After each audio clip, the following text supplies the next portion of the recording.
All right. Good night. Good night. Good night. Good night. Welcome to the Fatherhood Think Tank. 60 to 90 minutes of fatherhood issues for fathers, about fathers, with fathers. Tonight we have a special broadcast because we are trying it and we're going to do it. We have a great partnership today that we're working um, with the Freedom, the Express Freedom organization.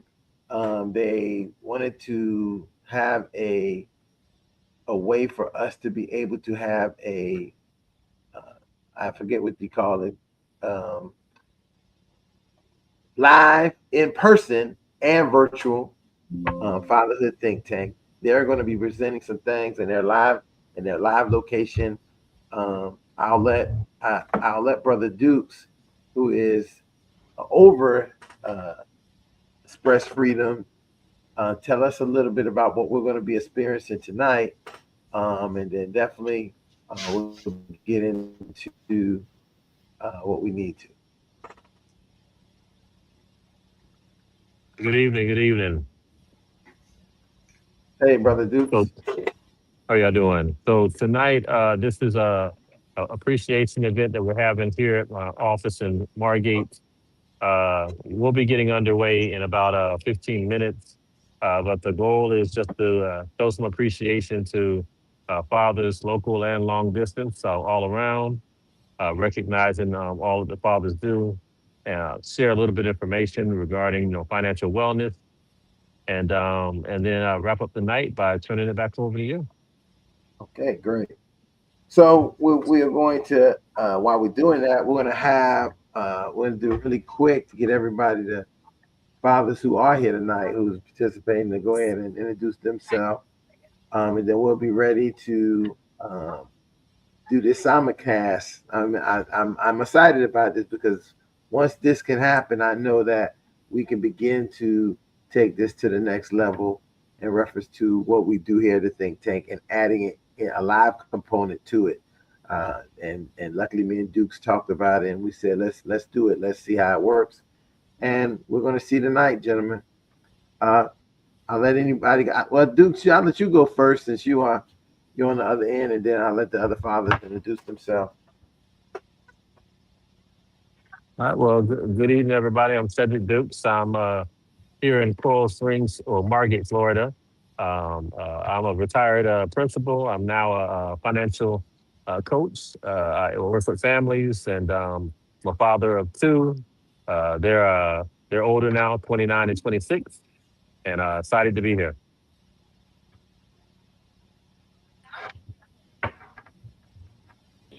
Guess I'll go, Vaughn. Good evening, Vaughn Howard, father of two. Actually, sitting in the parking lot at my son's football practice right now in high school. I was now 16 and soon to be 18-year-old freshman. I'm sorry, junior and senior. Married for now 19 years. Um, Worked for the city of Fort Lauderdale in economic development. So thankful to be here.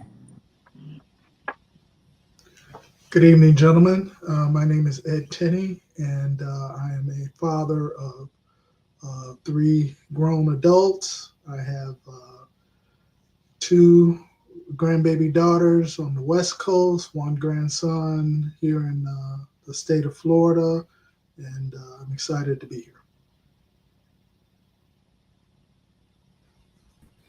Hey, good evening, gentlemen. My name is Lionel Lightborn. I'm a father to a tribe of 7 young adults, 3 young women, 4 young men, 1 granddaughter, 1 grandson, and it's always a pleasure to be here. All right, great. Guys, this is Dr. Ron, the fatherhood coordinator. Not coordinator, that's my therapy job. But I'm fatherhood curator of the Fatherhood Think Tank. And listen, I don't know why this man let me butcher the name of the organization, not and not say anything to me, but I guess it's being polite. Um, so this the organization that Brother Dukes is running is not. I was saying that uh, Express Freedom is Freedom Express. So Freedom Express, and I'm sure as they begin to talk later on, they're going to talk a little bit about what they do, how they do, and how. And a big point, at one point we talk about a lot of times in reference to fatherhood, there's a component of really needing to know how to handle your finances, know how your finances are going to work. I just got off the phone. I just got off the phone with somebody in reference to and they were saying, "Hey, you're making the right choice to wait to do that until finances that you don't have a leaky valve. If you're going to make a connection with something, make sure you don't have that leaky valve, and then that becomes a part of your problem in a later point." So they're gonna talk a little bit about that. I just wanted to before we go into and I know they're going to be starting shortly. Just go around to the fathers in the room. Hey, what were you appreciated? What did you appreciate on this past Father's Day?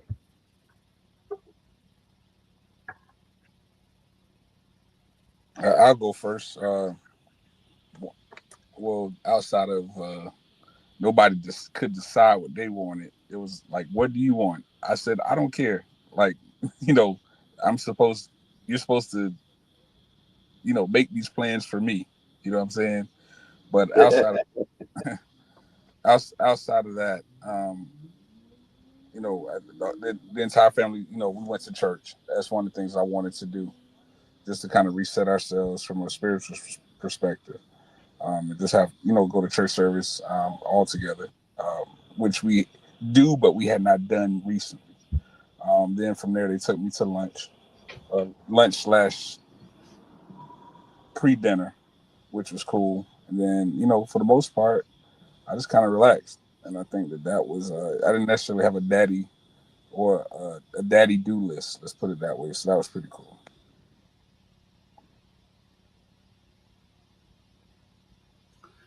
Well, let's see. For me, it was kind of like a Saturday, Sunday, Father's Day.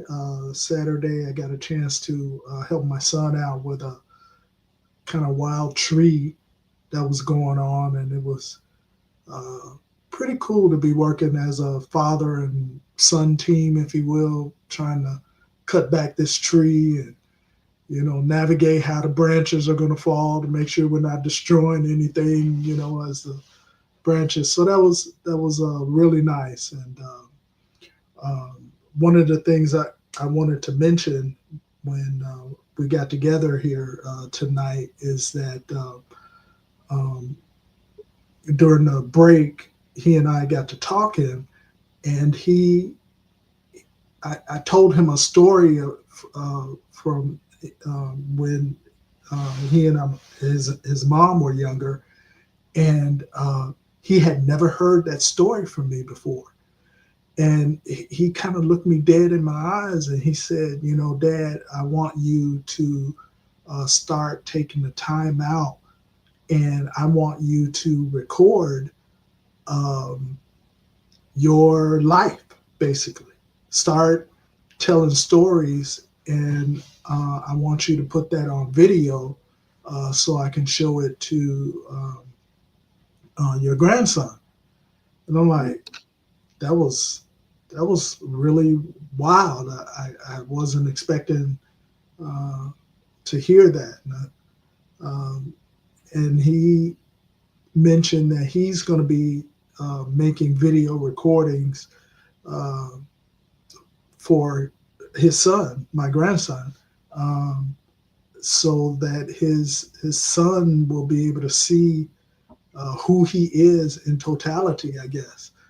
And I guess being old school, you know, we kind of verbally tell our stories, but he wants me to video record, you know, these stories and anecdotes and life history lessons.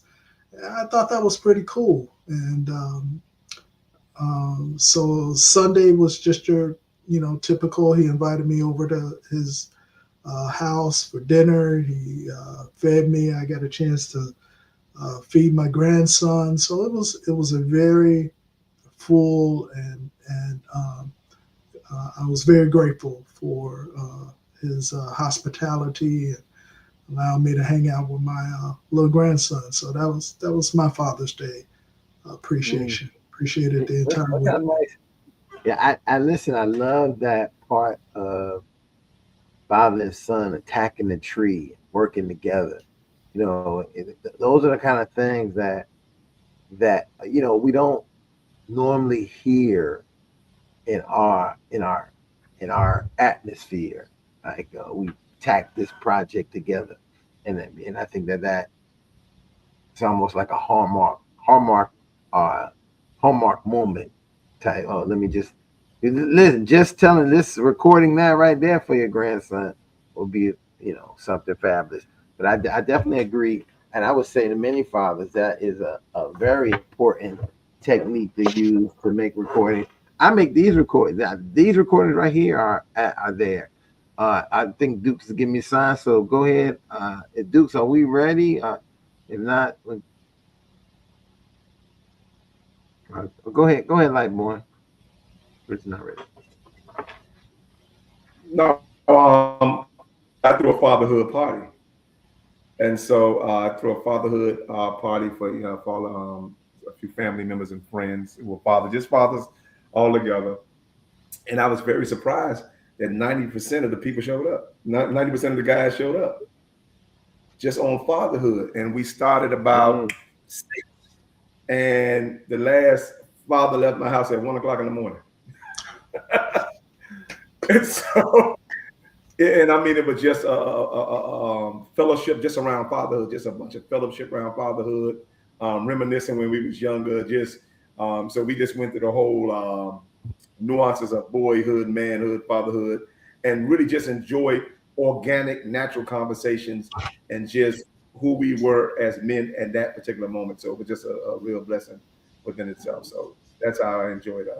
And of course, I'm always more than satisfied when my kids don't forget to call and just say Happy Father's Day, whether they got a gift or not. So that's a gift within itself. But that was the totality of my fatherhood experience for the weekend. So it was not just a day. I had a fatherhood weekend and was full of festivities. And I got to sit on a panel as well in Miami pertaining to the subject of fatherhood. So it was a full fatherhood weekend, and I just thank God for it and give him the glory. All right, so Dukes, I think you're ready. We did our part over here. We're ready for you, brother.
You're muted. You're muted, Dukes.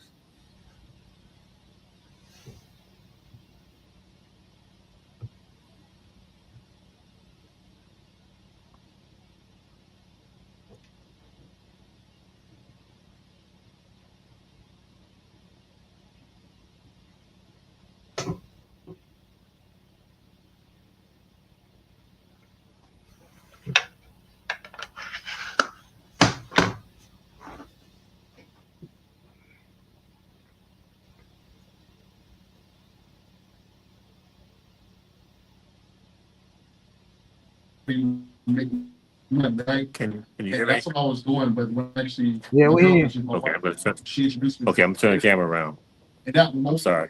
That truly changed my life because honestly, I was looking for something different, and a big thing I was looking for was financial freedom. Is there anybody in here that's looking for financial freedom? Okay, if you got it, congratulations. But at that time, I didn't have it. I still don't necessarily have it the way I want it, right? You know, but I really wanted financial freedom. And that was the moment. And I was looking for a vehicle to get me to that destination. When I saw this business, and I saw that I could learn about money, I saw that I could help other people in the community. I saw that I could be a leader. You know, I saw that I could be a coach. I'm so interested in doing it. Because honestly, as a father, that's already talents that you have. The talent of coaching, the talent of mentoring, the talent of leadership skills. So that's what we're doing. We're pouring into others. And honestly, fast forward a little bit now, today, me and my wife, we run this business together. We make almost $200,000 in this business. So this business has truly changed our lives. And, you know, we're in expansion time. You know, because you know, we're looking to grow and we're looking for other leaders. We're looking for other role models to go out in the community and give them an opportunity to find financial freedom for themselves. You know, so that's why I do have 2 children. I got a son who's 3. You know, I got a daughter who's 1, but she acts like she's 3. You know, but I'm just enjoying life. You know, and like I said, right now we're on expansion side and we're looking for great people who want to do some great things for themselves, for their family, for their community. You know, to create generational wealth, to create legacy. Okay, so that's pretty much my story. And I'll get right into pretty much who we are and what we do.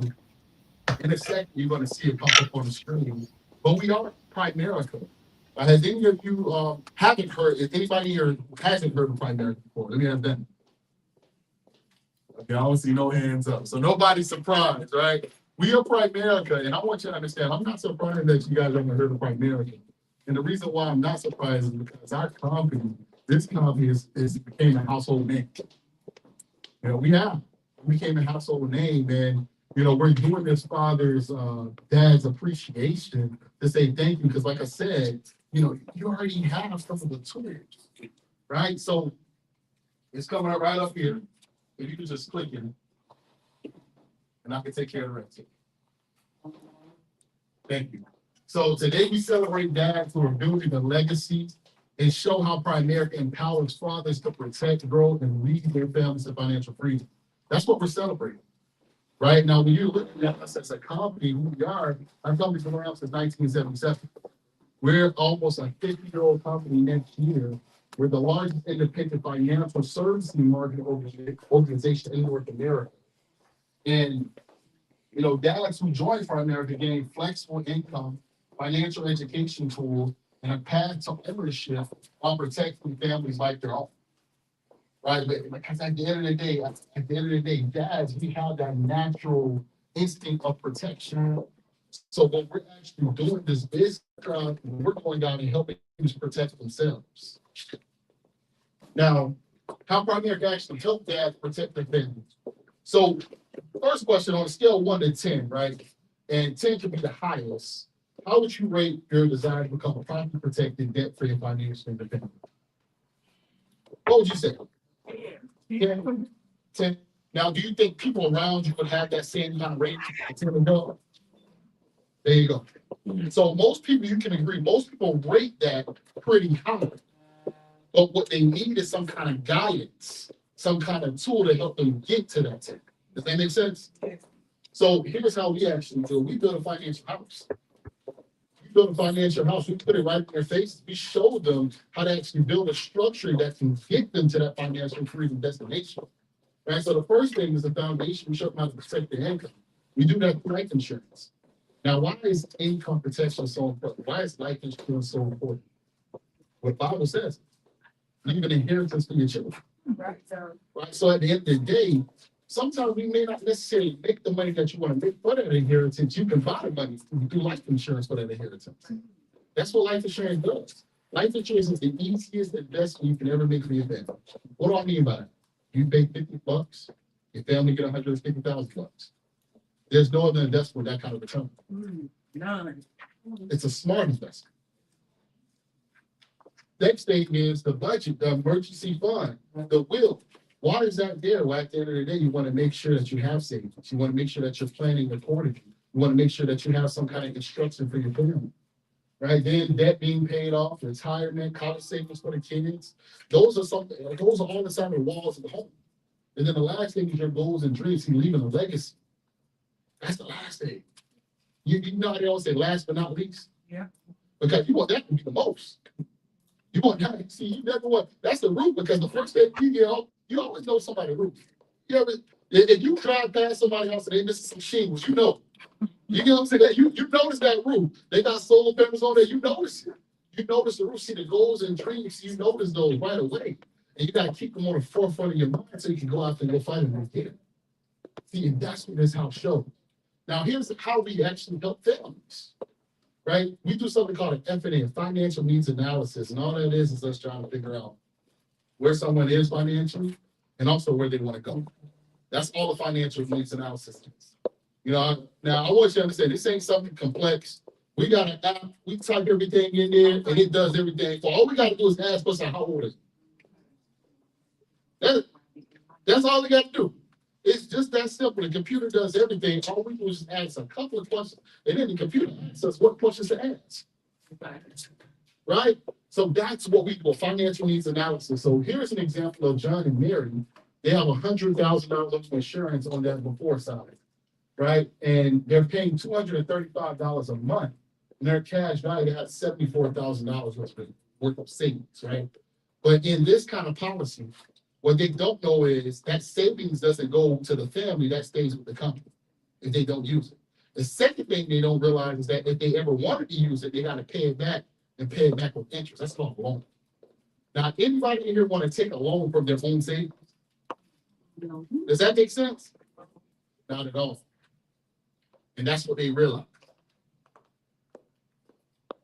So what we did was we showed them how they can have $250,000 worth of insurance, right? And they only paid $82 a month. So we saved them $153 that now they can invest. The door. And then not only did we show them how to do that, we actually put them in a position where now they can actually save more for retirement. When you look at their retirement, John and Mary had $20,000 in an IRA at the bank, and it was earning 1.5%. And they were putting in $105 a month. At the age of 65, they had $79,000 in it. Now, I just want you to think about that for a second. How long do you think $79,000 will last for retirement? In this day and age, in South Florida, that's not lasting a long haul. No. And that's why we see so many people going back to work. So what did we do for them? Well, we actually simple. We rolled it over into a mutual fund, and we increased the contributions to $258. Now, how did we get the 258? The 105, they're already paying in retirement. The 153 that where they saved them in their insurance. So now at a 6% rate of return, they had $380,000 saved. And at a 9% rate of return, they had over $700,000 saved. Now, I'm not a mathematician, but you can agree that's a lot more money, right? Yeah. You can agree that puts them in a position where they don't have to go back to work, right? You can agree that if something happens to them, that's a legacy for the family, right? Right. See, and that's what we're talking about. We're talking about legacy. We're talking about building something for generations to come. Now, our purpose for dads, what is our purpose? Well, our purpose is to help every dad build a legacy worth leaving. See, that's the goal. That's the purpose. Build a legacy worth leaving. Our mission statement is primarily helps fathers earn more income and become properly protected, debt-free, and financially independent, and build a legacy for their children. See, I want y'all to say legacy. Even the way that sounds, it does something to me. Yes. Because you start to think about what does your legacy look like? What do I want to leave for my children? What do I want still here for generations to come when I'm no longer here? See, that's what legacy is about. See, we equip dads with time-tested financial concepts on how money works, financial education guides. See, Primerica offers services designed to help fathers protect their income, eliminate debt, and create generational wealth. See, we want generational wealth to be created as well. Now, some of our strategic partners. So when you're looking at this hub right here represents all the companies that we work with and all the services that we have to offer. See, I talk about life insurance, but that's not all we do. See, at the end of the day, look at this, mortgages and home equity loans. There's so many individuals out there looking for their own home. They're looking for something that they can truly own so that they can leave that for their children. We help with the mortgage. We've seen many times where people go out and don't get approved somewhere else, and they come here and they get approved for that same loan. We help families create wealth. We help families leave something for their children. Next thing is investment portfolios. See, we help middle class America. What do I mean by that? See, at the end of the day, we work with clients who have $25 that they can save, but we also work with clients that have $1 million that they can save.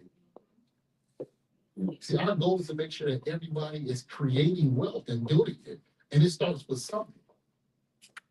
Not being afraid to have the conversation of, what can I do with $25? What can I do with 30? Because that later turns into, what can I do with 50,000? What can I do with 100,000? It's about starting. Next thing is legal and identity theft protection. Having lawyers on retainer that has your back. You know, there's so many people. I'm looking in this room and I see so many people, like-minded individuals, and people that all look like myself. And lawyers having your back is extremely important. So when you can have lawyers and they can help you out with a speeding ticket, they can help you out with civil defense, criminal defense. They can help you out with something as simple as understanding a contract that was given to you. They can help you out with creating a will, creating a trust. It's so phenomenal. Because most individuals in the community don't have that access. But we help with that. Next thing is the auto home solutions. Having a security home system. I love that doorbell camera. Sometimes I just get an alert and I'm just looking at it like, who's that? Right. You know, being, again, having access. And then, of course, last but not least, that foundation, the life insurance. Making sure we have a true number, a true value on our lives. Not to say that our lives aren't valuable, but when we have that number on it, then it matters even more. Because we can leave some money to our family. Absolutely. What we do for that? As a father, have you ever asked yourself, and I want you to take some of these questions. How can I save for my kids' future when I have so much debt? How do I leave something behind if something happens to me? Am I doing enough to protect my family? If I die prematurely, will my family be okay financially? Can I build real wealth while still being present for my kids? See, those are everyday questions that we ask and we think. We may not say it out loud, but internally. See, and what I want you to understand is Primerica provides financial education, strategies, and a business opportunity to solve these challenges and help other families do the same. So now I want to talk to you about some of the concepts that we go through. One of the first ones is the rule of 72. So when you think about the rule of 72, all it is it shows you the rule of 72, it shows you the approximate number of years that it takes for your money to double over time. That's what it shows you. See, I want you to think about this. When most people are saving their money, where are they putting it? Bank. In the bank, that's right. Now, do you know the average rate of return in the bank? 0.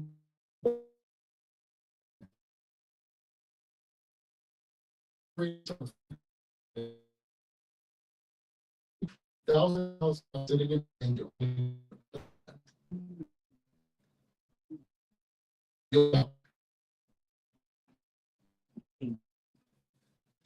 now, I'm not a mathematician, but anybody work on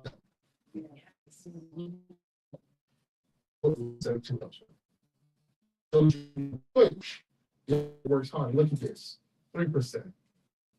So 3 4 times that every 20 years, you'll find that you have a double. If you have 6%, that's 2 years.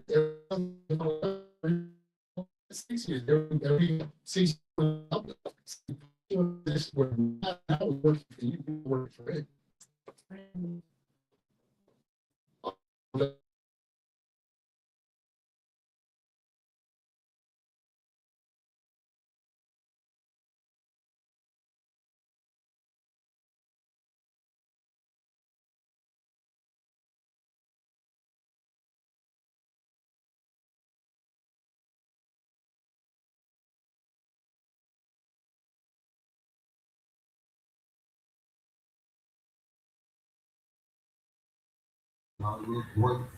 Hey, Ron, the video must have went out because I can't hear him or see him or the presentation anymore.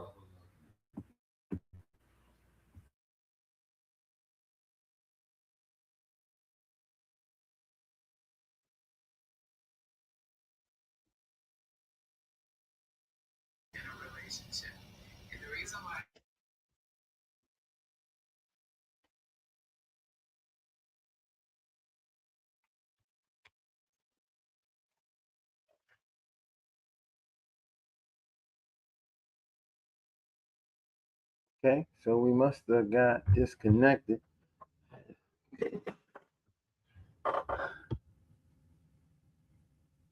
I see that we got Gene here. Yes, sir. So I know that is your area of expertise. Sometimes, I know that was one of your areas of expertise as we listen to the guy give a presentation of the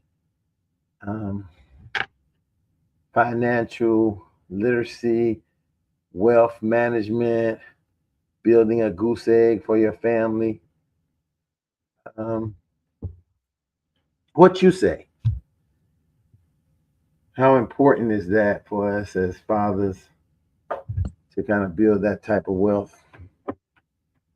It's a 100%. Everything that he was saying is basically spot on as far as building the wealth and making sure that you have that generational wealth for the family. Because what happens is, I think I'm gonna start by saying with not everybody, not all Black families, but there is I don't want someone to get rich because I'm dead type of mentality, right? And so they have to change that, because what we want to do is we want to make sure that our kids are well off. And so that's when we talk about the generational wealth, it's not just thinking about your kids, it's thinking about your great grandkids and setting it up so that when the great grandkids come around, they're okay. And then their great grandkids are okay. A lot of families, when we think about the rich families like the Rockefellers and all those families, the way they set up their generational wealth was not in the mindset of their children, but it was a mindset of, way down the line. And so that the legacy is what you're thinking of when you start thinking about generational wealth. And it's not so much of yourself. Now, the way he was talking about setting it up, you can also set up your life insurance and do what they call infinite banking and become your family's own bank. And that borrowing against that money from the life insurance, and then replacing it again to put it back into your life insurance. You see? And the way you do that infinite, and you use that money to purchase property or to invest, like he's saying, or to do other things in order for you to continue to grow, what you consider to be the wealth, and have it where it's sustained. I mean, there's a layer that he didn't get to yet, and he's probably going to get to that layer, which is setting it up inside, not just putting it in your name, but putting it in a business name, and then putting the business name in a trust, and having the trust control all your assets. Because when you start to accumulate wealth, and you find that a lot of wealthy people, they have, not only do they have businesses, they have foundations, they have non-for-profits. These are all tax shelters. These are all places that you know, you can put your money in perfectly legal, so that you're not taxed on a different bracket. And so there's a lot of layers to when you start to accumulate money and build wealth that you get tax benefits off of. And that is all part of the generational wealth. So it's not just getting the life insurance, but it's also what you do with it, how you manage it, putting it on your kids, making sure your kids have it on their kids, because that is where the generational wealth continues. You have to not only build on yourself, but build on the next generation to the next generation. So, you know, I think you're spot on with everything that he said. Well, Gene, I wanna throw something out there as we're kind of talking about this, is that I think that there's a generation, I think it might have been the generation before, maybe maybe it'd probably be my grandmother's generation, right? My grandmother, our great grandmother's generation, where their idea of generational wealth was to buy a house, and then that house would continue with family members, and then that would be the collateral to establish that. But we know that at some point we've seen that even today we still see the next generation kind of like be in a survival mode, that the first thing they do with the house is, if something go wrong, they be like, let's get an apartment. Let's try to get as much as we can out of this house. And I think about this so often that I think about people I know who live down South Florida, South. And some of those people that own that land down there, and they said that their families had set up networks where the property could never leave the family's possession. So you have possession of it, you could develop on it, but you could never sell it outside of the family. So somebody in the family would have to continue to be owning that property and have possession of it and developing from that property. And I like, boy, I'm pretty sure you know a little bit about this. You know, how significant would something like that be for people looking at using the one tool that they do? Home buyership is a big thing, and because not everybody got money, you know, not everybody maintains money. But I think when we think about, hey, what kind of properties you can get, what kind of things that can retain money, you do a better job of talking about having money, because we know a whole bunch of people who get a whole bunch of money, but what they do with it just it trickle out their hand like water. And then we say, hey, you know what, Ron, I'm gonna be honest with you, because all that sounds good, but I think historically,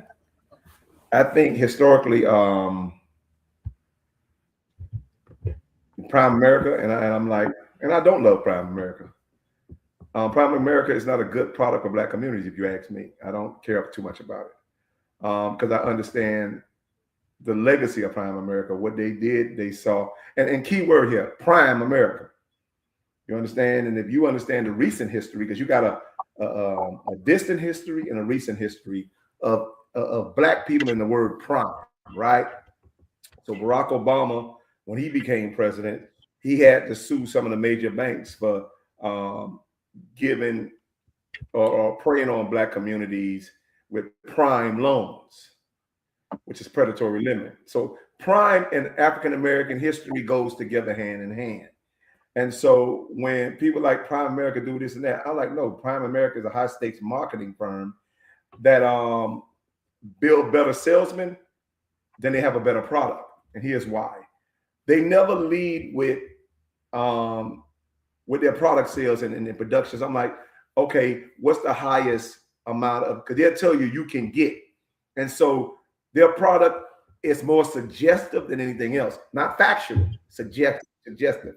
Unfortunately, they get a lot of smart Negroes with this. I'm really disappointed in that part, because you get some of the most educated Negroes who bring this terrible ass product into our communities. Now, why does this look so familiar to me? Because this is not new. Prime America is not new. What they're doing is using a formula that Willie Gary became popular for, suing that. And I was like, that's what made Willie Gary a champion, because it was another company just like Prime America.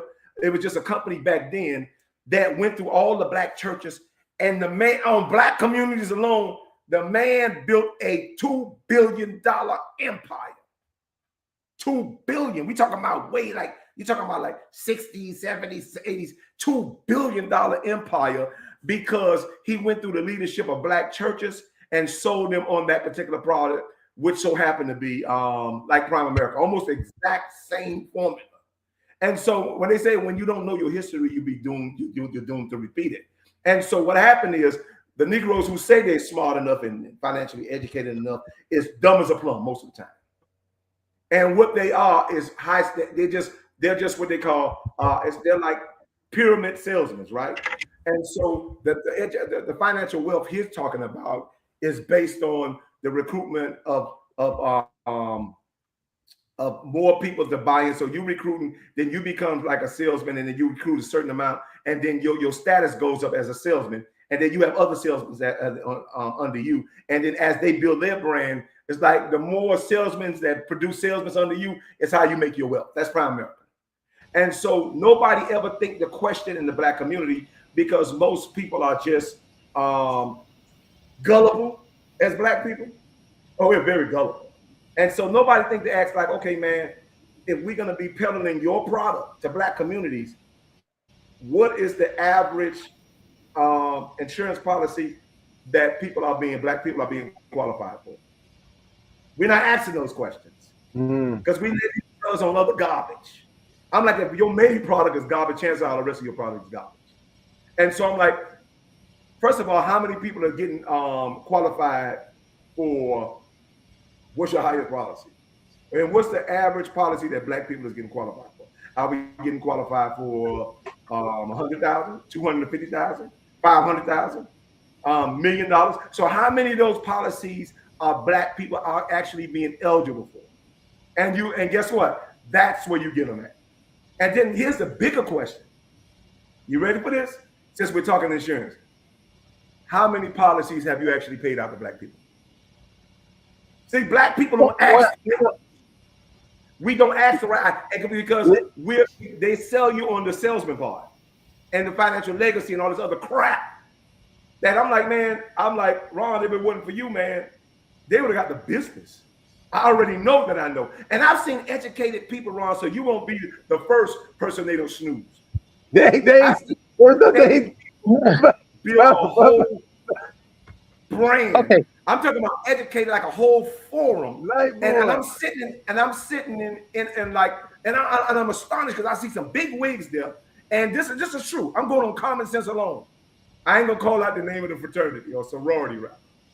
But we're at a very prominent place for black people when they having this big thing.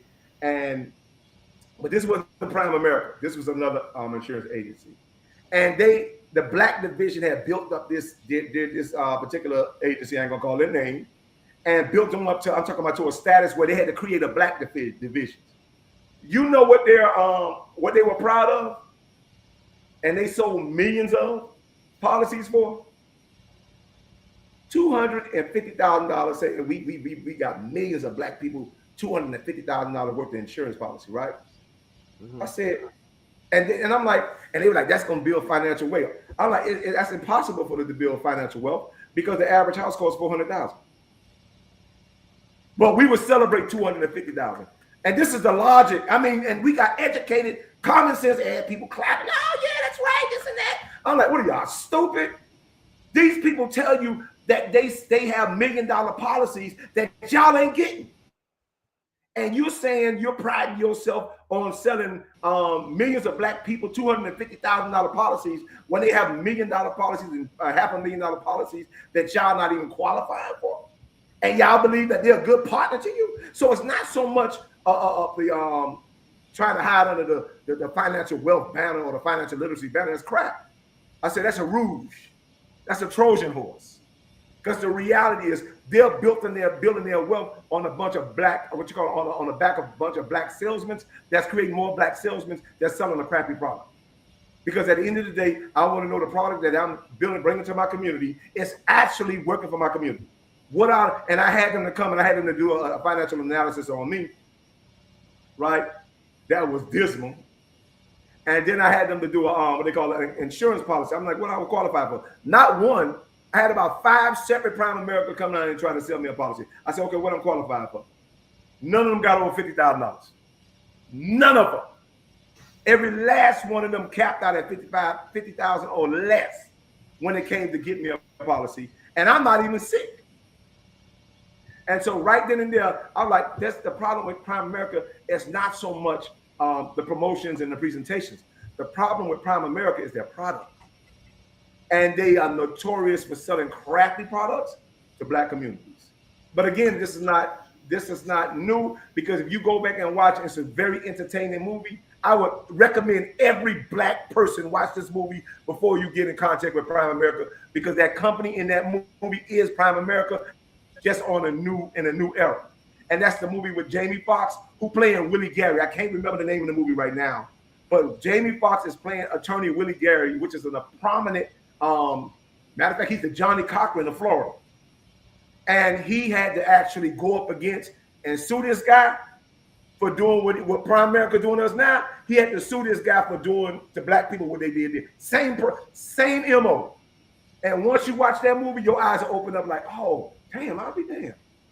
And I'm sitting there like, damn, we sell our communities cheap. And the sad part about it be our best and brightest that's doing it.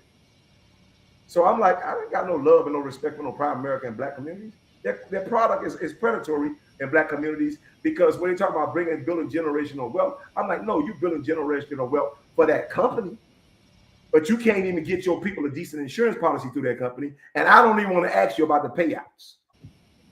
And so that's the questions we need to ask. What are the average black family qualifying for as far as insurance? And show me the numbers. And what are the payouts you have paid so far since you've been selling black people insurances in this in black communities for the last 30 years? Because I became acquainted with them in the 1990s. That's how far back I go with Prime America. So you can't play me on Prime America. I know them very well. Yeah, they are a multi-level marketing company. They are akin to Amway, where your business it's a pyramid scheme. I wouldn't call it a scheme. It's a pyramid situation where listen. First of all, let me Lightboy, you got he's spitting facts. You gotta ask Lightboy. No, listen. Listen. Tell us how you really feel, Lightboy. Tell us how you really feel. No, but I'm saying that. Listen, he's bold enough to go there where I wouldn't. I mean, I'm thinking it in my head, but I wasn't gonna say it out loud. Lightboy just said it out loud. Well, again, that's why probably we on that different wavelength that we be on. And I'll just be very honest, as it was presenting, I end up going upstairs for a minute. I kept the phone with me because I feel like, and that's why when I initially presented what I said and I asked Gene, I was more talking about how the other ways to more significant ways that we look at, being able to establish generational wealth, right?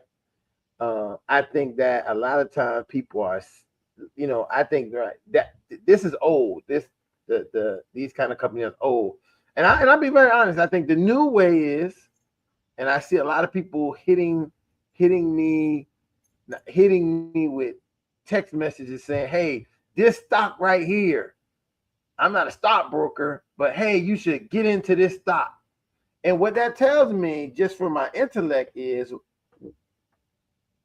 for all these things, when I think about them, is I have never seen anybody bring me to money. Never tell me the secret that they making. I've never had that. I had to go out and basically find out how to get some money. But no one was saying, hey, oh, no, that's not true. That's not true. There's been times that people would say, come get this lick with me. But that's gonna cost me also. It ain't free. There's gonna be some money involved, but the consequence of what happened with getting that money may not work out for me and my health or my freedom, right? But in these cases, you know, I see a lot of people say, hey, get this, come get this stock. And I'm thinking, why would you want me to come and get a stock with you? Come get this crypto number with me. If you making so much money from it, why are you telling me? Because I ain't seen none of the people who make a whole bunch of money ever tell me about anything. Well, I beg to differ. Okay, so I'm gonna hit two things. One, what Lightborn was saying, I want to address it. I'm not a Primerica fan, but I'm gonna say this: when you're dealing with certain companies, I agree 100%. You got to educate yourself, right?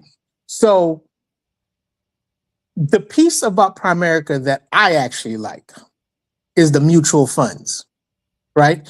And if you know anything about mutual funds are a different type of stocks that hold a lot of different companies in them. And so when you put your money in, you're actually investing in multiple companies, right? And so they have that piece to what they do. And I think that's a good way to start when you start talking about investing, because Ron brought up stocks. So whenever you start talking about stocks and investing in stocks, it's always good to look for the companies or that have multiple different stocks associated with it. So, you know, when they say the blue chip companies and you have your companies like QQQ, VOO, and there's a few other stocks that are holders of multiple companies that when you buy that one stock, you're investing in tech, you're investing in science, you're investing in oil, you're investing in all these different things. And the beauty about mutual funds is I can take $25 and put it in every month, right? And when the stock goes down, it's the same $25. When the stock goes up, it's the same $25. I get more when the stocks are down, then I get less when the stocks are up, but it's a consistent investment. A lot of people, and I listen to what Ron is saying, a lot of people think that wealth is something that's going to happen to you overnight. Only if you're playing the lotto and you get lucky, yes.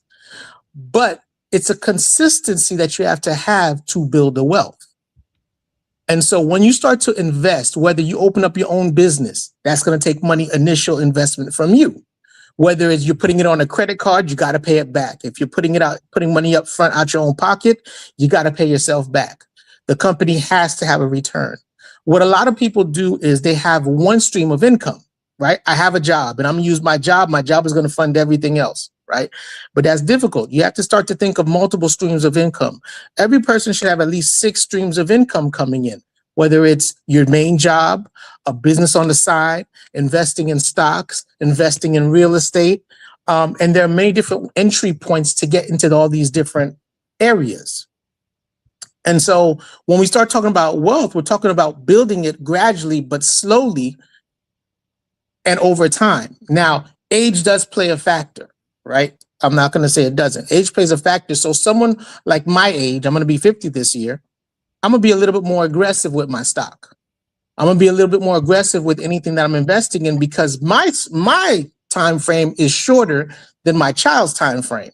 So he can play a longer game than I can, so to speak. So his investments could be a little bit more conservative, or mine will be a little bit more aggressive, or his can be a little bit more aggressive if he wants to and play that over time. But he has time to manage his portfolio a little bit different. When we say portfolio, it's just a bunch of different things that you have within what you're investing in. So all that plays a role. Now, when someone comes to me and says, hey, and this same thing that Ron, someone comes to you and says, hey, man, I heard about this crypto. I heard about this, or I heard about that. The first thing you gotta do is be like, nah, let me find out first. Because everyone knows about the Trump meme coin, right? Trump put out a coin, it went big for a day or two. And then if everyone who like put a whole bunch of money in that thing and tried to let it ride out, lost. Only those who were in the top part knew when to sell, and they killed everybody else on that thing. So when you start getting into cryptocurrency, you have to, at any stock, you have to do it with an educative lens. You just don't jump in because someone told you it's a good idea. And then, I'm sorry, J. Rob. I found the name of the movie. It's called The Burial with Jamie Foxx. Y'all got to watch that movie to get a very clear-cut understanding on what I was talking about in this particular type of predatory businesses that they can historically prey on Black businesses. And what's the name of it? Say the name again. The Burial. The Burial. All right, I'm gonna look that up. And that's yeah, it's a really good movie, man. Check it out. You'll understand what I was talking about as it pertains to Prime America and other different things like that. So what Ron is saying is, I think what J. Rob is saying is true. It's true to a certain extent. You got to vet certain mutual funds. My best advice to anybody, if you're gonna go and I think what we have to do, what we don't do very well in our community is vetting. Anybody with lighter skin or whiter skin, we just let them right in. And so because of that, we have been victimized by that for centuries. But when you start to understand how to vet yourself and do what they do, you understand, and become the source and cut out the middleman, what you find out is like, wait a minute, I can go directly and invest in mutual funds myself.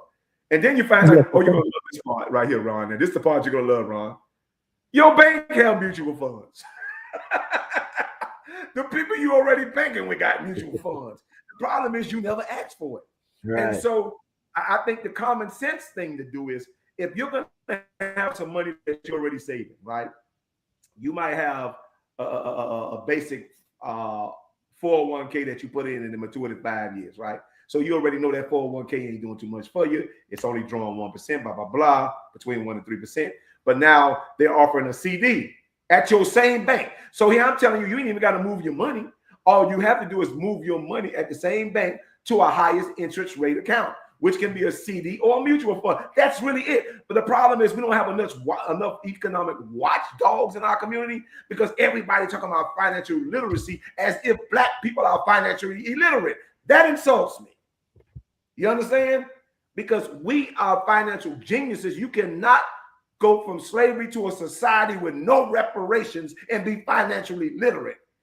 Well, I'm Lightborn. I'm going to tell you what happened, right? And I'm sure you already know this, but I want to also educate the people who are listening. So the reason why the Black folks were so financially sound, right, is because banks didn't allow us to put our money in there, right? So when the Great Depression hit, all our money wasn't in banks. We didn't have to do anything work. That's why they account the Black community for saving a lot of businesses like Cadillac and all these other places, because when the economy tanked, Black people, because we didn't have our money in the banks, we had our money under the mattress, we were still able to buy things cash.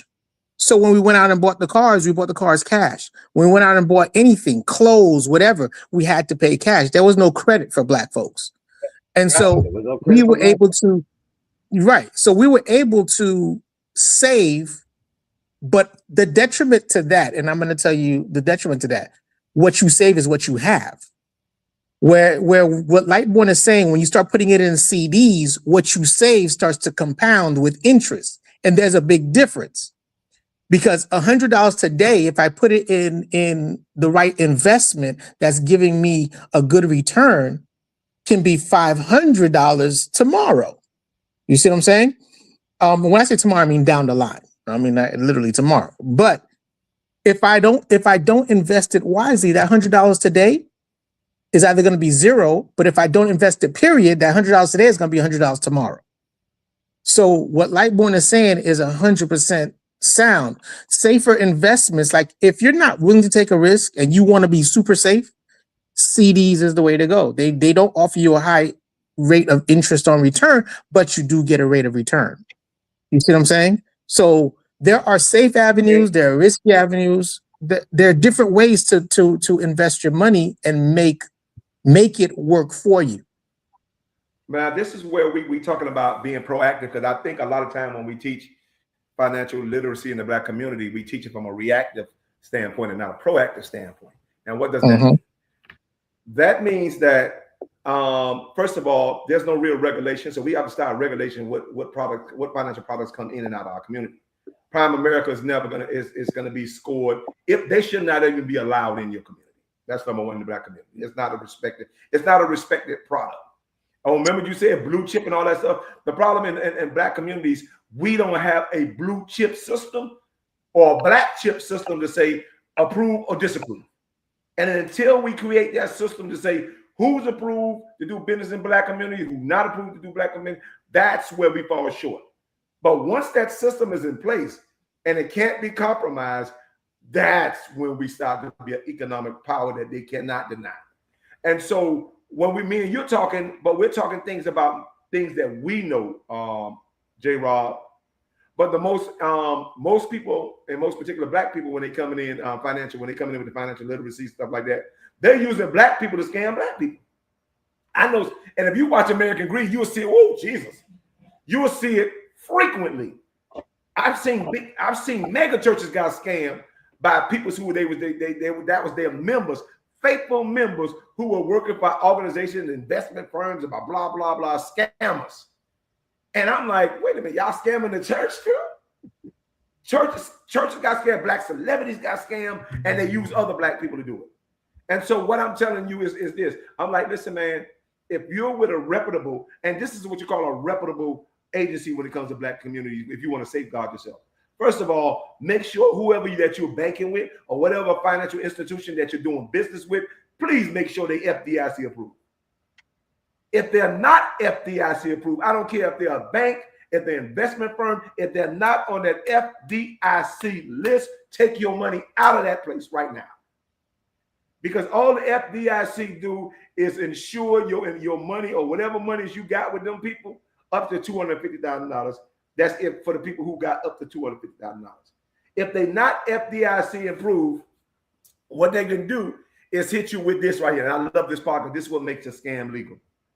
Well, we told you it was an investment. Now, when they use that term investment, that's saying it's a reasonable. It gives them a reasonable reason to rob you, or a reasonable robbery, right? And so that's the term. Anytime you use something as an investment, that's a reasonable term to rob you, because because investments are. Here's a good word for everybody to understand. Investment. Another word for investment is chance, right? So when you talk about investment, you're taking an actual chance with your money. Specifically, when you're talking about stock market stuff like that, that's above your what do they call it? Your pay grade. But when you stick within your pay grade in the slow route, which is, I'm like, listen, all you have to do is ask your bank which one of your the term is money market accounts. If you want to, so say which one of your money market accounts rather offer the best interest rate. That's where I want to move my savings to. Notice what I said. I didn't even say my investment, Teeny. I said my savings to. So take my savings and move it to your highest interest, your highest money market account that has the highest interest. That's it. In the same bank you're doing business with. It could be a credit union. It could be TD Bank. It could be whoever. Don't do business with the ones that was on the other list. The ones we had to sue for preying on Black people. And guess what? We need to keep those lists in front of us.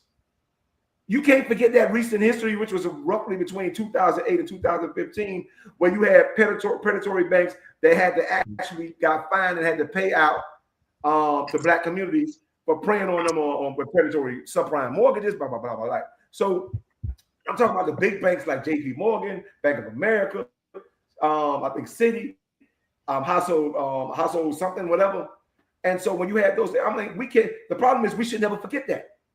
They should always be your enemy, at least for the next century. But you know what they do? They buy their way back into Black communities. And unfortunately, I'm like, I love this man, but I can't respect him for that. Like people like TD Jakes, I love you, but you don't allow. And I said the sad part about the white people tried to educate you. I'm like, hey man, they was one of the major people on your list that actually were predatory against your Black communities. Why are you doing business with them and saying you want to build affordable housing? And so what do? They didn't give him a grant. right?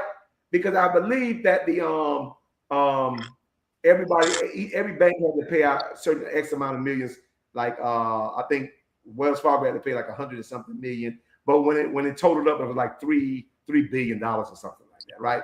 The total, like with the penalty for preying on black communities was like $3 billion.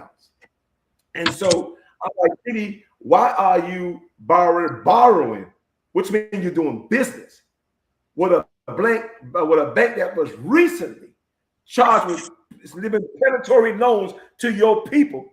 You understand? And they tried to warn him on that. So I never respect him for that. I respect him for everything he is as a man of God, but as a businessman, no respect for making that move. And so as a result of that, and not only that, I'm like, if they had a $3 billion penalty against black communities, then you should have borrowed from the penalty. That makes sense? Because when you borrow from the penalty, you can give better interest loans and you can get it as a grant. That way, guess what? Then you can become the lender, right? And the guardian when it comes to your people's financial sustainability. You did. You went and borrowed $1 billion from the predator. And I mean, that's why he was making the rounds. And people was trying to, still love him and respect him and warn him at the same time. And his rationale was these words here. Well, that was a different administration. Are you serious? This is his rationale. I want to hear. I'm like, I just want to hear what your rationale is. Well, that was just a different administration. I'm like, are you stupid or what?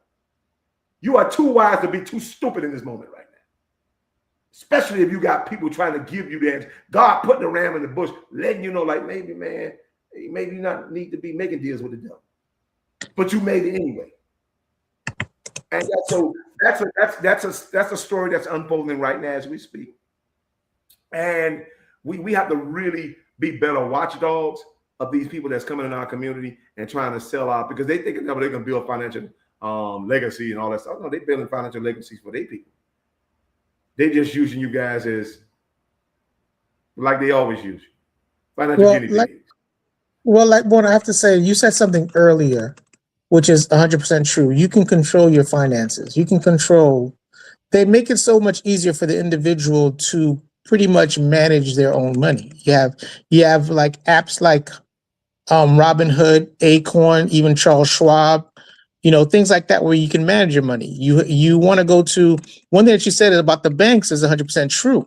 A lot of people don't realize that going to credit unions is a whole lot better for you than going to these big ones like Chase and Wells Fargo. Credit unions within your community, you can actually go in there and form a better relationship with people at credit unions where they see your face. It's more of a neighborhood type feel versus going into a Wells Fargo and things like that. And they offer better interest rates on a lot of different things you want to get, whether it's a home, car loans, and even credit cards. When you establish a relationship with your bank, especially credit unions, you'll be surprised on how many different products that they have that can help you out, even to build on your life. So you have to get out there. You have to be educated. You have to educate yourself on even with the credit unions on which ones you want to go to, because just because it's a credit union doesn't mean they're going to have the things that you think that you need. Okay, so you got to even educate yourself with the credit unions, the products that they offer, the things that they can do for you, because a lot of times you understand that the money that you put into these banks, right? They're using your money so they can make money. So you want to educate yourself on even that aspect about putting your money in, because I've gone to banks before and put and put money in there, and you try to withdraw and they're like, well, we can't withdraw. We can't give you that today. That's a large amount of money. They're like, what do you mean? I put it in. It's showing it's in my account. Now, well, we have to get that together for you. So those are the type of things that you really need to understand when it comes to banking and the different aspects of which banks you want to bank with, and the availability of the products that they have for you. But Gene, Timmy, you want to kick in? Yeah, I was just going to say, it's just going to take a cultural mind shift to be able to understand or to to have the financial acumen to be able to navigate through all of these different things. I guess you could say I was a victim of Prime America years ago. Back when their catchphrase was buy term and invest the rest. And I ended up buying my first life insurance policy with Prime America. But then the stress of trying to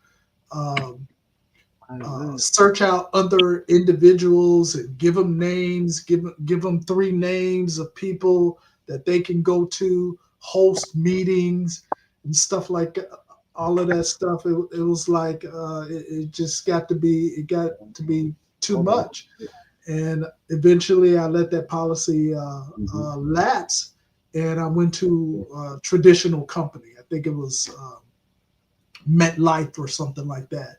But when I talk about a cultural mind shift, I was very fortunate to have a mother who worked for one of the Bell companies growing up in Illinois. And basically all she did was just did what the other white folks did. She bought IBT stock. She had these various different funds and stuff that she invested in. And all she did was just emulate what the white people did. Come to find out, when she passed away, she's leaving a financial legacy, not to me, because she's being biblical. She's leaving a financial legacy to her grandchildren, my children, and they're the rich ones because of her legacy. But she wouldn't have been able to do that had she not been in a corporate environment to be able to obtain the knowledge and all this other kind of stuff. And when I talk about a cultural shift, my mom would always preach about financial responsibility, financial stewardship, and how to handle your money. And life insurance is one of the key things that she would preach to my uncles, my aunties.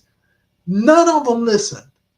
None of them listened. When they passed away, they left nothing to their kids. And I grew up with her preaching, this financial stewardship and responsibility because she was doing it. And she didn't take a class. She didn't, she just emulated what she saw her white counterparts were doing at the phone company. And over time, it just, the money made money. And my kids are beneficiaries of that financial legacy. So I say all that to say that, I don't know, my uncles and aunties, they didn't get it. They just did not do it. They heard it. I know my mama and my dad was preaching it, but they didn't listen. And I don't know if any of their kids listen. My cousins, my first cousins, I don't know. I listened because I came out of high school and joined a corporate agency, joined the corporate workforce. So I just emulated what my white brothers and sisters were doing with their finances. They talk to each other. We don't talk to each other about that kind of stuff. But I'm hearing over cubicles, and they're talking about what they're investing in and how they're making money and all this other kind of stuff. And that was a cultural mind shift that I personally had to make. And it takes sacrifice, it takes discipline, it takes a lot of those things to be able to do that. And if you're not willing to make those sacrifices and disciplines, because there was a couple of times that I had to rob Peter to pay Paul because I'm investing so much in my 401k so I can make sure I'm matching. That's free money. I think at the time it was a 3.5% match. If I invested 3.5%, the company matched 3.5%, and it just grew on top of growth. And so it's a cultural thing, and until we make that shift, I don't know if much is going to change. And that's why Lightborn is so important. And you pointed that out about the predatory companies, because that is how we get preyed upon. We get preyed upon our emotional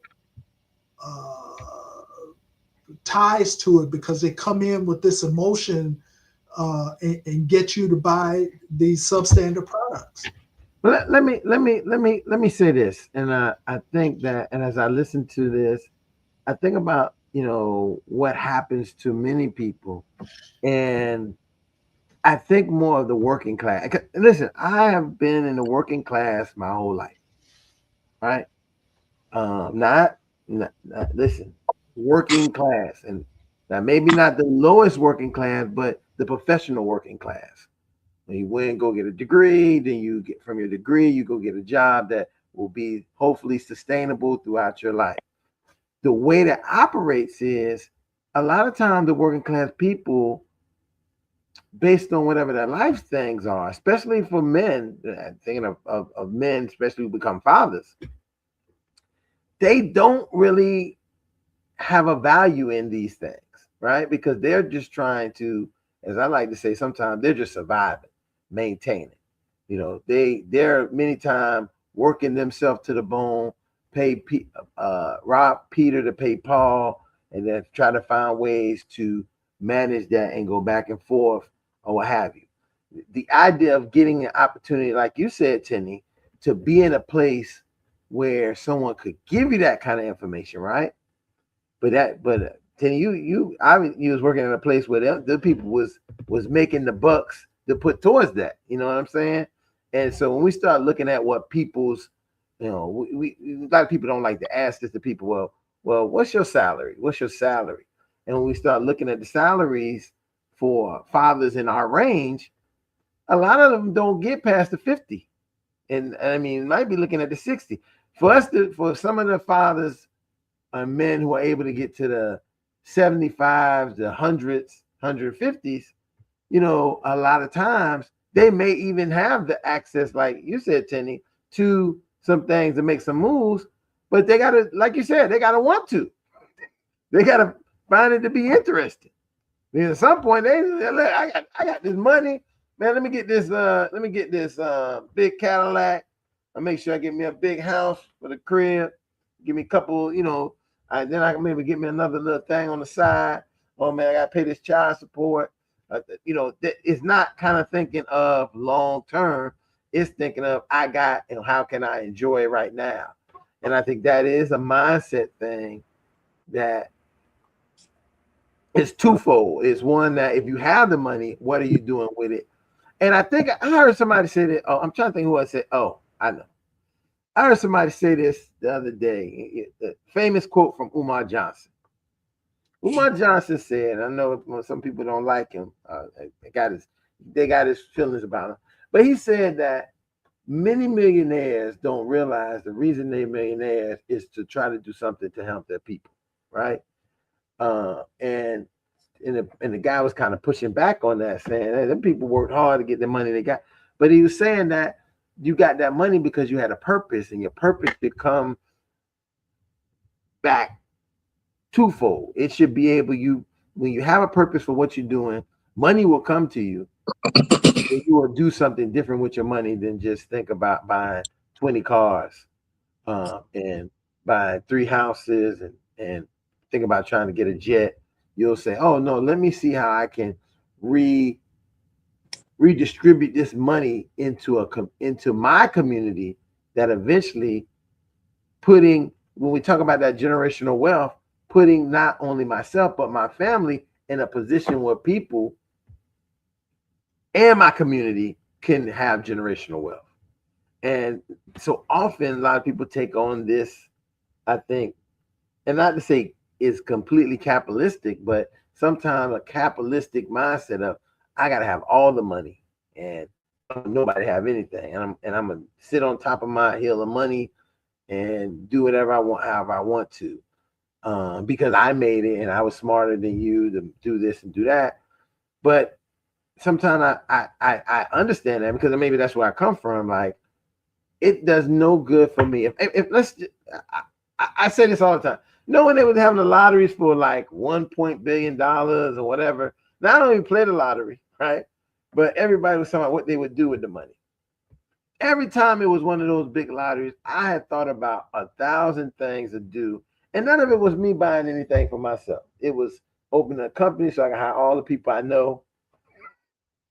Hire all the people, let them work. We try to, I remember one time it was the container. We're gonna build container cities. And we're gonna go around and make transition houses. Yeah. You see, I'm listening to Dr. Ron talk. I said he been getting ready to be an MC Hammer, but no. No, I'm just saying that, like, that it was because that money that I was thinking that, but I don't want to say nothing. I want to finish it. The money I would get wouldn't be so much about me, but it would be I would use it for my purposes. And my purposes. No, but okay, Ron, I don't have a problem with you saying that, but I have to go back to Tenny. Tenny says it because I had to listen very carefully to what Tenny said, and he's talking about his mom and his dad and the difference between his mom and his dad and auntie. But I heard it differently. I said the only difference really between your mom and your dad, your mom and your dad, and your auntie and your uncle them is when it came to financial, and let's not call it, because I don't think Black people have a financial literacy problem. I think Black people have a financial efficacy problem. Keep that word in your mind. Not literacy, they have a financial efficacy problem, right? Which is the ability to produce a desired outcome. So because of that, while your uncle them was getting it on the listening end, right? So here's how your uncle them are exposed to the capitalistic experience. While your mom and your dad was experiencing it, they was trying to expose your children, their brothers and sisters, through the listening component. And it's a big difference between listening and experiencing. And so because your mom them had the experiencing aspect of it, it was realer for them than the listening aspect. The listening aspect can be as real as an allegory or a fairy tale, or it can be as real as a mentorship, or you understand, and stuff like that. It depends on, but it became realer for your mom them because they're actually working in the environment, which automatically changed the experience because they're now being legitimately reconditioned. And here you're talking about your aunt and your uncle them who was casualties, right? Casualties of what your mom and daddy's actually being reconditioned in. Does that make any sense? I'm gonna hit you. Go ahead. I'm sorry. I could go down. Go ahead. No, I was gonna say I was gonna. Go ahead, Dave. Okay. Go ahead, Dave. So I was gonna say I was gonna add to what you're saying because there's also another two components to that, right? A lot of times we don't look at the person going through the process. We see the finished product. And so when we ask them, when we see the finished product, like, yo, what did you do to get to where you are? And they tell us, we're like, man, we don't got time for that. Because you want that instant gratification. But it takes time. We need to find the people who are grinding so we can join in on the grind so we can make it. Right. But we're too busy asking people who already made it, who are like, yo, when you talk about someone who already made it and they're like, yeah, I'm gonna go ahead and put my money here. It's only gonna be like 10 grand, but you don't have it. You already defeated yourself. But when you go to someone who's trying to figure it out, right, and work their way, and then you're around those type of conversations, like Lightborn is saying, they were around the conversations that led them to say, you know what, I can do it too, versus around the finished product that is unobtainable. So it's twofold, like Lightborn's saying. You have the people, you get the mentorship from the people who made it, but you got to surround yourself with the people who are doing it. Because until you start having those conversations on a regular basis with other people who are like-minded, you're always going to be struggling. Because those type of conversations have to become a daily habit. And that's the only way you start to change your mind, your mindset. Go ahead, Lightborn. I'm sorry.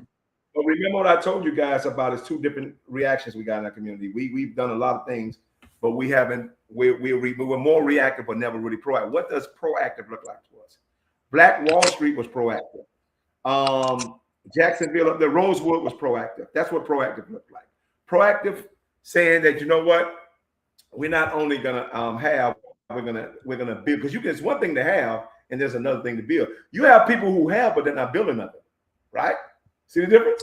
There's no real flow, or what they call money, another name for money, currency. So there's no real, and you know, currency is a flow of energy or flow of power. And so there's no real, you have people that have, but they're not, back to your point, Ron, which is perfect, because what you're talking about, Ron, is the currency principle, which means the flowing of money, the sharing of money. You understand? And because of that, right, everybody saw, proactively saw the financial potential, potential of Black people, but Black people. And so what happened as a result of that? You know who came in and really, and I saw, and I give him his props on that. TD preached the sermon. I think the Holy Spirit had hit him so hard. I don't even think he knew he preached the sermon. He preached the sermon one day. He said these words exactly. I never forget. He said, we have allowed the payday loan people. He said, we have allowed the payday loan industry to come in and carry our people back into slavery. His words exactly, not mine. And when he said that, and that's like, man, it had to be like 10, 15 years ago when I heard him say that. And I knew right then and there something revolutionary was happening and still is happening. With us, I can never penalize people who never, who are financial victims of this country. I'm like, you will never have that argument. I will never, ever, ever, never, ever saying that Black people are financially illiterate. Are you stupid? For you to say, anybody who said it is stupid. That's a stupid person saying that right now, without factoring the history, the financial history of Black people. But the fact that, and I think, again, financial geniuses and how I prove that, because I'm like, hey, you can't go from slavery to a free society with no reparations. You got to be ready less than 30 seconds to prove that. I'm like, so I don't think we don't need financial literacy, because again, that is a financial miracle. The fact that you can move from slavery to a free society and build something in the process. Again, financial efficacy is the correct word, because I say if we didn't need financial, as a matter of fact, it was the financial efficacy that made y'all prey upon us. Financial efficacy is what is the reason for white predatory lending. If we didn't have any money or no capacity or anything to try to actually move our people forward, then you wouldn't have had no need to do what you did and come to Black communities to do it. And you made a lot of money doing it. And so we have to have the accurate and the truthful depiction of our financial history and our financial makeup and our financial circumstances, as opposed to talking down and saying, oh, we couldn't do this or we didn't do that, or we're not as good as them. I'm like, would you, how can you compare yourself to somebody who had a 400-year head start? And so that's the thing that we have to always keep forefront. Never let them forget. Because when it comes to them being victimized, they'll never let you forget. You understand? And we have that same responsibility to never let people forget. And then you can't try to compete against me. You understand? If you're the reason I can't compete. You understand? Especially when it comes to financial, economic, and all the other stuff. So I think that we're on a financial rise. The fact that I see a lot of young people understand it. Now, here's another word I heard you say with your mom. Your mom and this was the most important thing, because your mom had 2 elements going for them that your uncle would have never had going for them. Your mom was experiencing corporate America, right? That's one factual evidence that they had going for them. And on the second hand, that we totally disregard, your mom was disciples. because the words she was using are the words of disciple. And so what it tells me is your mom them was disciplined enough to be where they're at. That's why they were there. And so for them to try to sell who they were or where they were to undisciplined people was never going to jive anyway. Because God had already prepared them and they disciplined to be in corporate America. Now, they was right because it was their ministry to try to come back and strengthen their brothers and sisters like Jesus told us and commanded us to. When you strengthen yourself, go back and strengthen your brothers and sisters. So it's not so much that it didn't happen for your brothers and sisters, because it may have happened for your brothers and sisters or your uncles and aunts through somebody else down in the lineage. As long as the seed was planted, the generational curse can be broken. And that's exactly what what your mom and your dad did was not in vain, even though it may have looked in vain. It's just that they were disciplined enough to be where they at, and God made sure of that. So leave that for now. Well, listen, I know that as we had this conversation, and we started off with the integrating of the dual presentation. I'll tell you guys, it never fails to me. The conversations that we have and how they allegedly are going to start off and how they allegedly end. It just continues to be, for me, a light of hope that within this conversation we had, somebody can maybe go and pull that conversation and listen to this, and maybe they might make a change. They might go look into some of the things we're talking about, and not so much about someone telling them what to do, but just looking at the history of what we already done. I think that's a big part to me. There's a history, we already done it. You just got to go back and do the same thing. And in this case, some of the stuff that has already been done only didn't continue to work because of predators who've seen it was working too well. I'm just keep it 100. If it wasn't people seeing, because if it wasn't working, if it wasn't no good, it'd still be happening. Because we got a lot of things in our community that operates like that. The bad things, ain't nobody trying to stop or make anything change or anything. When things are going good, people try to stop it, and sometimes they stop it by force. I just want to really thank you guys tonight for the conversation. I want to also thank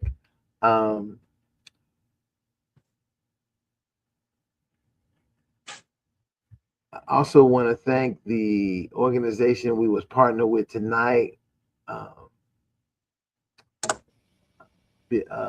Brother Dukes. Brother Dukes. I'm trying to make sure I remember the name of the organization. Brother Dukes and the Freedom Express. Freedom Express. So yeah, Freedom Express. Interesting. That's the terminology, Freedom Express. But I'll let Lightborn ponder on that for another day. But with Lightborn don't pull no punches, boy. what happened? I let Lightborn handle that. I could think Lightborn held back a little bit. All my big work, I let Lightborn handle. I can stay neutral and look gullible. I let Lightborn handle it. Just as we get ready to close out, I just want to let me be the angry. You're just gonna let me be the angry black man. I'm too old. I'm too old. That doesn't match with my man. Yeah. Listen, 2 Mile Manor. He's the wise old man, not the angry old man. Yeah. Let me just thank our sponsors. JAG, attorney at law, Miami-Dade, Broward County, West Palm Beach. If you're looking for an attorney in the South Florida area, look up JAG, attorney at law, Johnny A. Gaspar, Esquire. You can reach him at j.gaspar@jag1law.com or his phone number 305-827-8087. I'll go to his website, www.jag1law.com. Also, we have our organization partners through Fatherhood Initiative, the Zeta Chi chapter of Omega Psi Phi in Fort Lauderdale, Florida. The Zeta's our new chapter of Omega Psi Phi in Lagos, Nigeria. And the Omega Lambda chapter of Omega Psi Phi in Philadelphia. Those are our partners for Fatherhood Initiative within their organization that is a supporter of the Fatherhood Think Tank. Again, I want to thank you guys for being here, doing what you do as always. We'll be back here again, folks, next week. But before we go, let me just say one quick thing. I am a man of honor. I am a man of honor. I am a man of courage. I am a man of courage.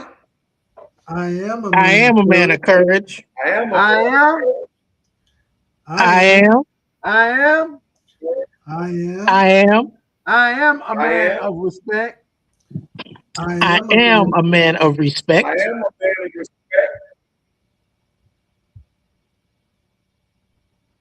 I said, fathers, I am.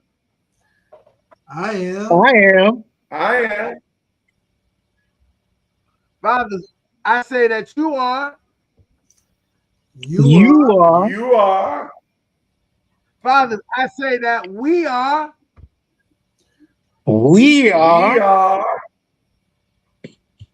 Championship fathers.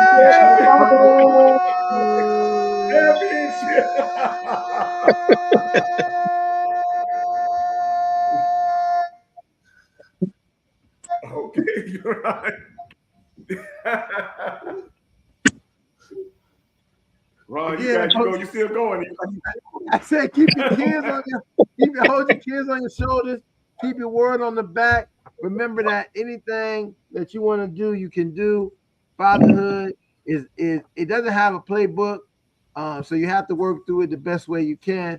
But sometimes you work it better when you talk to other men who can be going through the same thing you do. So we welcome you always to come to the Fatherhood Think Tank and join us for 60 to 90 minutes of intellectual conversation for fathers with fathers about father issues. Until then, we will definitely see you again next week at the Fatherhood Think Tank.